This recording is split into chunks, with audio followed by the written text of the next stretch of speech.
What's up, Supafam? SupaSerg here, and today I'm going to show you how you can use SupaReflective to create really dope streetwear styles like this one right here. Now, when it comes to reflective t-shirts in the streetwear world, they're super cool and they've taken the scene by storm because they look low-key in the day, but then they light up like a Christmas tree under direct light, making them perfect for anyone wanting to stand out, especially at night.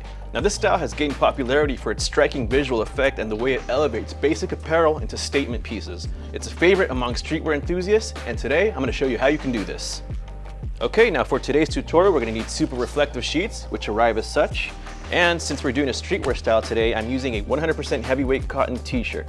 Now, before we get started, I'm going to go ahead and pre-press this so we can get all the moisture out of it and get the printing area nice and smooth. Let's do this. All right, so let's go ahead and pre-press our garment here. As always, you want to pre-press it with heavy pressure for 3 to 5 seconds.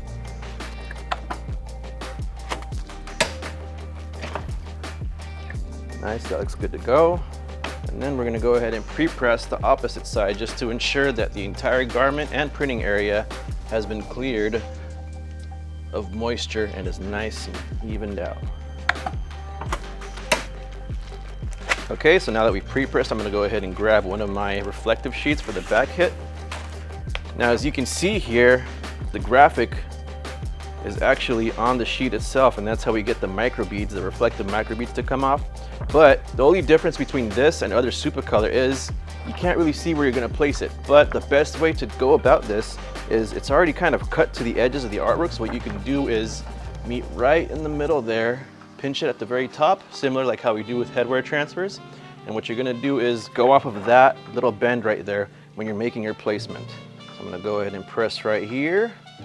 Now, the settings for SupaReflective is between 300 and 320 degrees for 12 to 15 seconds. Since this is a heavyweight cotton, I'm going to go for the full 15 at 320. Okay. Now, the main difference between SupaReflective and Supacolor is that this is a cold peel product. Main reason for that is the sheet has to cool down in order for all the microbeads to be pulled off with the graphic. So what we're going to do is we're going to pull it off right here, and we're going to cool it off to the side. All right, so since this is a cold peel, what I like to do is kind of feel with the back of my hand, and you kind of want to wait for it to be about room temperature or feel about a little cooler. Now that it looks ready to go, all you're going to do is just simply peel it. Voila, there's our back hit right there. And now that the back hit's good to go, I'm going to go ahead and load the front so we can do our left chest. So now we've threaded the front of the shirt onto the press. I'm going to do just one more quick pre-press just in case, just to even it out in case it got wrinkled or if any moisture showed up in the midst while pressing that. Now we'll get our left chest right here. So same idea, you can't really see through the graphic, but what you're going to do is you're going to go off your midpoint. So I'm just going to pinch my midpoint right there, and that's how I know where my main placement's going to be. So let's go ahead and place our left chest. Now you go ahead and press it for 15 seconds at 300 to 320 degrees.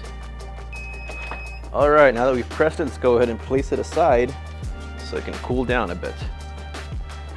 Now, since Reflective is a cold peel product, you as a Supacolor user, you're a lot used to hot peel, which is a bit faster process. One way to kind of speed this up is what you can do is place the shirt right on top of where you pressed it and kind of rub it around a cool surface to help cool it down. And this is just a wood table, and that's doing enough to cool it down. And as you can see, I literally just pressed it and I just moved it around on the table for about 5 seconds. And check this out. Good to go, ready to go. So your best bet if you're in production mode is not to wait around for it to cool down. Instead, kind of rub it around a cool surface to kind of help cool it down. And ultimately, that's really going to help with applying these kind of transfers. All right, now let's try it on and show you guys how it works.